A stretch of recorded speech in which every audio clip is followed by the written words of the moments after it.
Hi, this is Kat. Today's a very special day for me. I'm out at the Kilauea crater overlooking the world's most active volcano, Kilauea crater.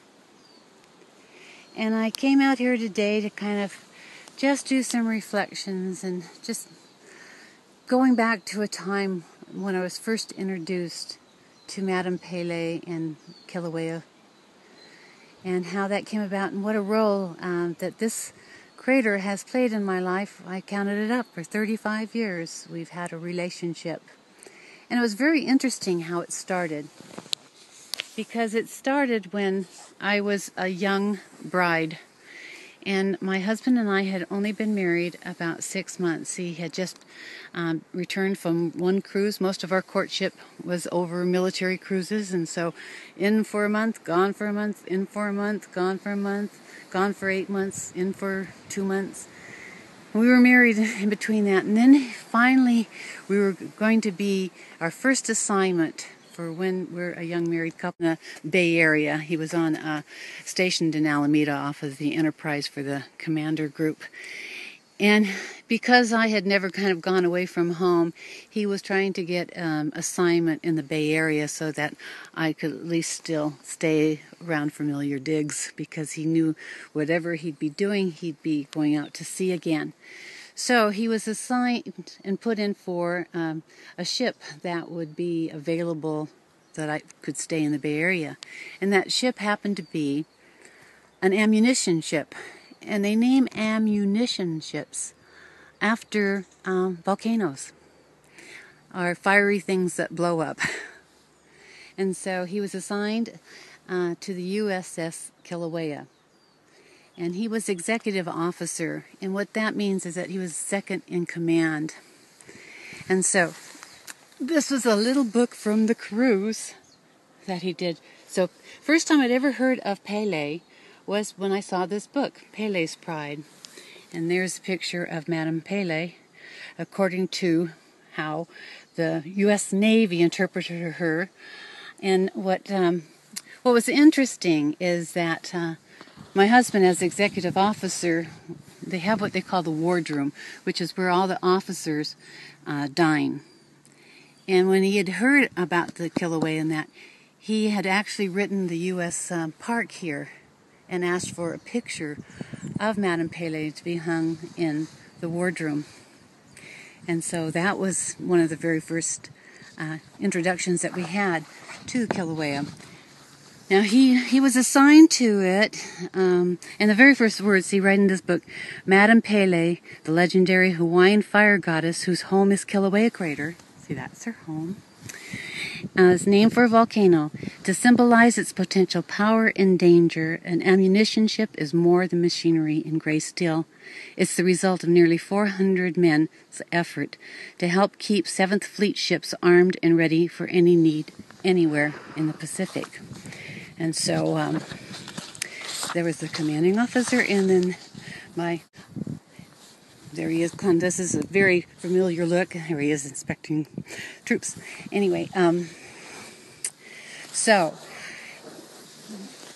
almost immediately they went to sea and were gone for 9 months. And here I am, a brand new bride. We've been together 6 months off and on. And now I'm the wife that's responsible for all the wives at home.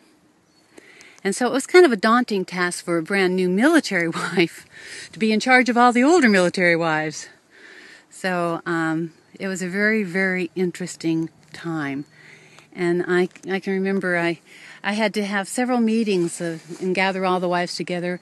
I was what they called the ombudsman, that if anybody needed anything emergency that needed to get in contact with the ship, they would contact me, because I could be able to get a hold of the ship. And I can remember one time getting this telephone call from a woman. I was in Concord at the time, and she was over in San Francisco. And I got this frantic call that she needed help. So I called her back to find out what kind of help she needed, because normally it's an emergency, child in the hospital, something like that. And she said she just didn't want to clean her house anymore, and she wanted me to come clean her house. And I remember thinking, no, that's not quite what my role is. At least I hope that's not what my role is. Anyway, the reason why I'm doing this at this point is that yesterday's paper came out. And I'm going to pause and grab yesterday's paper. Okay, so here's yesterday's paper. And it says USS Kilauea sunk off of Kauai, Honolulu. The former USS Kilauea is the latest ship sunk as part of the Rim of the Pacific exercises in and around the Hawaiian Islands. The ammunition ship, commissioned in 1968, went down in water nearly 15,500 feet deep, 63 miles off of the coast of Kauai on Sunday morning. And Combined Forces Maritime Component Commander Commodore Stuart Meyer said, "The success reminds us yet again of the invaluable role of submarines play in modern warfare. And it allows the crews to gain proficiency in live firing." So after we read that last night, both my husband and I had kind of a reminiscing of that time and what a time and role and how important that Kilauea had played in our lives. I'm going to switch this around because the sun is now starting just to get a little bit into here. In just a matter of 5 minutes, look at that.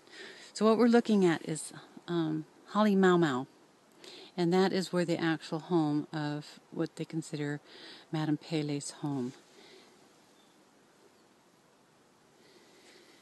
Anyway, as I was saying, it was interesting how we both shed a tear. And we thought, isn't that amazing that we're shedding a tear for a ship? And then we both thought about it, because I thought, I just didn't like the idea of her being used as target practice. And he said, well, better that than razor blades, which is what they sometimes turn old ships in, or just having her rust away. And then we realized that at least she went out with a purpose even at the end. So I would just like to acknowledge both the Kilauea crater and definitely Madame Pele, because she has played a role in our lives. But the USS Kilauea, may she rest in peace. Part of the walk out to the Kilauea crater, everything's quite beautiful. And I want to try to take more videos of things around the Big Island, because it is kind of a special spot. Anyway, as I had said once before, the reason we came over here is I had been, we were living in Guam at the time. After he got off of the Kilauea, we went to Guam, and we were in Guam for 3 years, and then he got orders to Scotland. And I hadn't seen my mother for a while, and I found I could get a free hop on a plane and come over to Hawaii, and then I could fly her over. And my husband was going to be coming to Oahu for a conference. And so I came over whenever I could get the hop, which was about 3 or 4 days before he arrived. And I was talking to someone who said, well, you should go to the Kilauea military camp on the Big Island and go to the volcano, see the Kilauea volcano. And I said, but, oh, that's the name of the ship my husband was on, Kilauea. I said, oh, that would be fun if we could go see it. And he says, we would have needed reservations months ago. It's very, very hard. They have a long wait list. And so I just decided to take a chance. It was a Friday afternoon. And I called Kilauea Military Camp, see all the cute little cabins along the side here, and asked if they had any openings. And they said, well, you won't believe this. We just had a cancellation a few minutes before you called. So they said, so I could come in at night. So I told the person that told me I couldn't go because it was impossible. I said, I just got reservations at Kilauea. And he goes, well, that's all well and good, but you'll never be able to get an airline flight, because people book Friday nights Inner Island, forget it. So I called the airline, and would you believe they just had a cancellation? I think it was the same people. And so we were able to get in. So when I met my husband at the airplane when he was coming in from Guam, I said to him, honey, I got reservations for us to go down to see Kilauea crater. And he was all excited because he remembered Kilauea. And so we went down there Friday night, and we stepped off onto the ground. We knew that the Big Island was the place for us. Stained glass of the volcano. The entrance. And just how cute the cabins are. They have the cutest little cabins that you stay in. Each cabin has their own wood-burning stove. And on the back are beautiful stained glass windows. Kind of a magical place. You don't think of Hawaii as having a wood-burning stove. All the cabins have beautiful stained glass. Every little cabin is totally different. And it just keeps going and going. Rest in peace, USS Kilauea. If it weren't for you, we would never have come to the Big Island. So thank you.